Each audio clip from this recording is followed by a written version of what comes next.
सोचिए, अगर एक दिन बिना किसी चेतावनी के आपसे वह सब कुछ छीन लिया जाए जिससे आप सबसे ज्यादा प्रेम करते हैं। आपके बच्चे चले जाए, आपका घर नष्ट हो जाए, आपकी संपत्ति लूट ली जाए या आग में जलकर राख हो जाए, आपकी सेहत टूट जाए। और अगर वही लोग जो आपको ढाढ़स बंधाने वाले थे आपसे कहें कि यह सब आपकी ही गलती है, और अगर स्वयं परमेश्वर भी चुप रहे, तो क्या आप तब भी परमेश्वर पर भरोसा करेंगे? उज देश में एक व्यक्ति रहता था जिसका नाम अय्यूब था। वह निर्दोष और सीधा सादा था, परमेश्वर से डरता था और बुराई से दूर रहता था। अय्यूब बहुत धनवान और सम्मानित था। उसके 7 बेटे, 3 बेटियां और बहुत से सेवक थे। उसके पास हजारों पशु थे, 7,000 भेड़ें, 3,000 ऊंट, 500 बैल और 500 गधे। पूरब के सभी लोगों में वह सबसे महान माना जाता था। एक दिन स्वर्गदूत परमेश्वर के सामने उपस्थित हुए और उनके साथ शैतान भी आया। यहोवा ने उससे पूछा, तू कहां से आया है? शैतान ने उत्तर दिया, मैं पृथ्वी पर इधर उधर घूमता रहा हूं। तब परमेश्वर ने कहा, क्या तूने मेरे सेवक अय्यूब पर ध्यान दिया है? उसके जैसा कोई नहीं, वह निर्दोष है, सच्चा है, परमेश्वर से डरता है और बुराई से दूर रहता है। शैतान ने उत्तर दिया, क्या अय्यूब यूं ही परमेश्वर से डरता है? आपने उसके चारों ओर सुरक्षा की बाड़ लगाई है, उसके कामों पर आशीष दी है। पर अगर आप उसका सब कुछ छीन लें, तो वह आपके मुंह पर आपको कोस देगा। यहोवा ने कहा, ठीक है, जो कुछ उसके पास है वह तेरे हाथ में है, पर उसके शरीर को मत छूना। एक दिन अय्यूब अपने घर में था, तभी एक के बाद एक दूत आने लगे। पहला दूत हांफता हुआ आया और बोला, बैल हल चला रहे थे और गधे चर रहे थे। तभी सबई लोग आए, सब कुछ लूट लिया और सेवकों को तलवार से मार डाला। मैं ही बचा हूं। वह अभी बोल ही रहा था कि दूसरा दूत आया और बोला, आकाश से परमेश्वर की आग गिरी, भेड़न और सेवक जलकर मर गए। मैं ही बचा हूं। फिर तीसरा दूत आया और बोला, कसदी लोग आए, 3 दल बनाकर ऊंटों को लूट ले गए और सेवकों को मार डाला। मैं ही बचा हूं। अभी वह बोल ही रहा था कि चौथा दूत आया और कहा, आपके बेटे और बेटियां अपने बड़े भाई के घर खाना खा रहे थे। तभी रेगिस्तान से तेज आंधी आई, घर की चारों दीवारें गिर गईं और वे सब मर गए। मैं ही बचा हूं। तब अय्यूब खड़ा हुआ, अपने वस्त्र फाड़े, सिर मुंडवाया और भूमि पर गिरकर परमेश्वर की आराधना की। उसने कहा, नंगा मैं अपनी मां के गर्भ से आया और नंगा ही लौट जाऊंगा। यहोवा ने दिया, यहोवा ने लिया। यहोवा का नाम धन्य हो। इन सब बातों में भी अय्यूब ने परमेश्वर पर दोष नहीं लगाया और पाप नहीं किया। कुछ समय बाद शैतान फिर से परमेश्वर के सामने उपस्थित हुआ।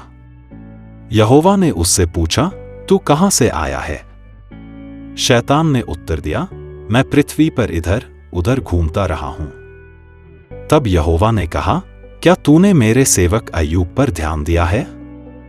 पृथ्वी पर उसके समान कोई नहीं, वह निर्दोष और सीधा है, परमेश्वर से डरता है और बुराई से दूर रहता है। तूने मुझे उसे नाश करने के लिए उकसाया, पर वह अब भी अपनी खराई पर बना हुआ है। शैतान ने कहा, त्वचा के बदले त्वचा। मनुष्य अपने प्राणों के लिए सब कुछ दे देता है। अब यदि तू उसका शरीर छू ले, तो वह निश्चय ही तुझे मुंह पर कोसेगा। यहोवा ने कहा, ठीक है, वह तेरे हाथ में है, पर उसका प्राण मत लेना। तब शैतान यहोवा के सामने से चला गया और उसने अय्यूब को सिर से पांव तक भयानक फोड़ों से पीड़ित कर दिया। अय्यूब राख के ढेर पर बैठ गया और टूटे हुए बर्तन से अपने घाव खुरचने लगा। तब उसकी पत्नी ने उससे कहा, अब भी अपनी खराई पर अड़ा है? परमेश्वर को कोस और मर जा। पर अय्यूब ने उत्तर दिया, तू मूर्ख स्त्रियों की तरह बात कर रही है। क्या हम परमेश्वर से केवल भलाई ही लें और विपत्ति न लें? इन सब बातों में भी अय्यूब ने अपने मुंह से पाप नहीं किया। जब अय्यूब के 3 मित्र एलीपज तेमानी, बिल्दद शूही और सोपर नामाती उस पर आई इस बड़ी विपत्ति का समाचार सुना तो वे अपने अपने स्थान से उसके पास आए ताकि उसके साथ शोक करें और उसे शांति दें। दूर से जब उन्होंने उसे देखा तो पहचान ना पाए। वे जोर से रोने लगे, अपने वस्त्र फाड़े और अपने सिर पर धूल डाली। फिर वे 7 दिन और 7 रात उसके साथ भूमि पर बैठे रहे। किसी ने उससे एक शब्द भी नहीं कहा, क्योंकि उन्होंने देखा कि उसका दुख बहुत बड़ा था। कांति विजन चैनल आपको अच्छा लगा हो तो PLZZ सपोर्ट जरूर करें। परमेश्वर आपको ब्लेस करे। इसके बाद अय्यूब ने अपना मुंह खोला और अपने जन्म के दिन को कोसा। उसने कहा, वह दिन नष्ट हो जाए जिस दिन मैं जन्मा, और वह रात भी जिसमें कहा गया एक पुरुष उत्पन्न हुआ है। मैं गर्भ से निकलते ही क्यों न मर गया? मैंने जन्म लेते ही प्राण क्यों न त्याग दिए? अब तो मैं शांति से पड़ा होता। तब उसके मित्र बोलने लगे। एलीपज ने कहा, कोई निर्दोष कभी नाश नहीं होता। दुख तो दुष्टों पर आता है। अवश्य तूने कुछ पाप किया है। अय्यूब ने उत्तर दिया, तुम मेरे दुख को मेरे अपराध का प्रमाण बना रहे हो, पर मैं जानता हूं कि मेरा हृदय सच्चा है। फिर बिल्दद बोला, परमेश्वर न्यायी है। तेरे बच्चों ने पाप किया होगा, इसलिए यह सब हुआ। अय्यूब ने कहा, तुम मरे हुओं पर दोष लगा रहे हो और मुझे लज्जित कर रहे हो। इसके बाद सोपर बोला, अपना अपराध मान ले और परमेश्वर से दया मांग। इस प्रकार उनके बीच लंबी बहस चलती रही। अय्यूब अपनी निर्दोषता पर अड़ा रहा और उसके मित्र उस पर दोष लगाते रहे। अंत में आंधी में से यहोवा ने अय्यूब से उत्तर दिया। उसने कहा, यह कौन है जो बिना ज्ञान के मेरी योजना पर प्रश्न उठाता है? अब पुरुष की तरह कमर बांध, मैं तुझसे प्रश्न करूंगा और तू उत्तर देगा। जब मैंने पृथ्वी की नींव डाली, तू कहाँ था? यदि तू समझता है तो बता। क्या तू समुद्र की सीमा बांध सकता है? क्या तू भोर को आज्ञा देता है?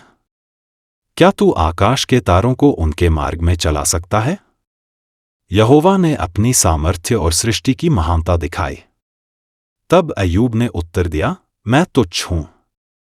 मैं क्या उत्तर दूं? मैं अपने मुंह पर हाथ रखता हूं। फिर अय्यूब ने कहा, मैं जानता हूं कि तू सब कुछ कर सकता है, तेरी कोई योजना असफल नहीं होती। पहले मैंने तेरे विषय में केवल सुना था, पर अब मेरी आंखों ने तुझे देख लिया है। इसलिए मैं अपने शब्दों से फिरता हूं और धूल और राख में पश्चाताप करता हूं। इसके बाद यहोवा ने अय्यूब के मित्रों से कहा, तुमने मेरे विषय में ठीक नहीं कहा, पर मेरे सेवक अय्यूब ने सच कहा है। जब अय्यूब ने अपने मित्रों के लिए प्रार्थना की, तो यहोवा ने उसकी दशा बदल दी। उसने अय्यूब को पहले से दुगुना आशीष दी। अय्यूब बहुत वर्षों तक जीवित रहा और वृद्धावस्था में पूर्ण जीवन जीकर इस संसार से विदा हुआ। यदि यह कहानी आपके दिल को छू गई हो तो आप हमारे चैनल को सब्सक्राइब और शेयर जरूर करें। आपका भाई कांति विजन। स्टोरी को आप पूरा सुनना, बिकॉज इंग्लिश में है आगे की स्टोरी, और आप चाहो तो ऐसे ही आप इस चित्र को देख सकते हो और अपनी इंग्लिश को अच्छे तरीके से ग्रोथ कर सकते हैं। बस जो कैप्शन आ रहे हैं उस कैप्शन को देखिए और चित्र को देखिए। God bless you. अगर मेरा वीडियो ये कहानी आपको अच्छी लगी है तो चैनल को जरूर सब्सक्राइब कीजिए और वीडियो को पूरा देखिए। To yourself, such pride. God sees your wickedness. Beg for mercy before it's too late. And so the debate began. Job clinging to his innocence and accusing God of being unfair. His friends certain of his sin. Now they acted like judges. But somewhere beyond the storm clouds, God was listening. Then, after all the silence, after Job's cries, after the long speeches from his friends, the Almighty himself spoke, and from the storm the Lord answered Job. Who is this that speaks without knowledge? Get ready like a man. I will ask you questions and you will answer me. God's voice thundered with strength, but every word was filled with purpose. Where were you when I laid the foundation of the earth? Tell me if you know. Who marked off its size? Who stretched the measuring line across it? Have you ever commanded the morning to appear? Can you guide the stars in their path across the sky? Do you send the lightning? Do you give the horse its strength? Can you hunt the prey for the lion or provide food for the ravens?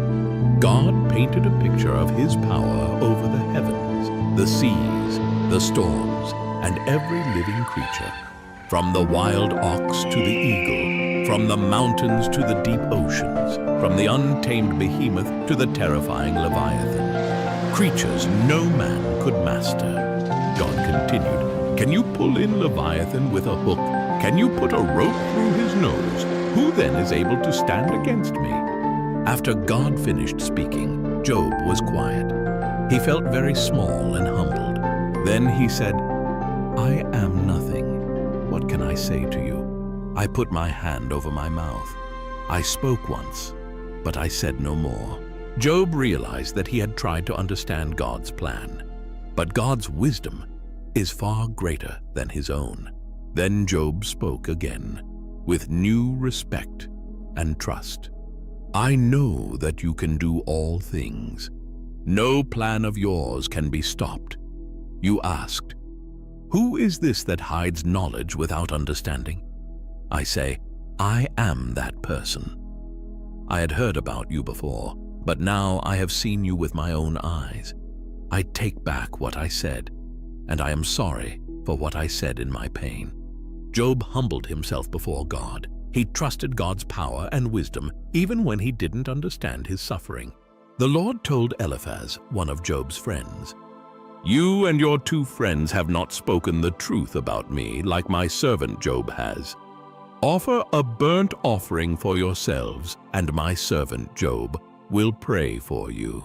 They did as the Lord commanded, and when Job prayed for his friends, God was pleased.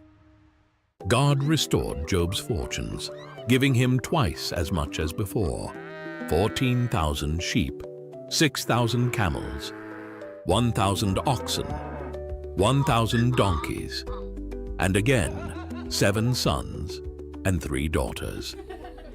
Job lived another 100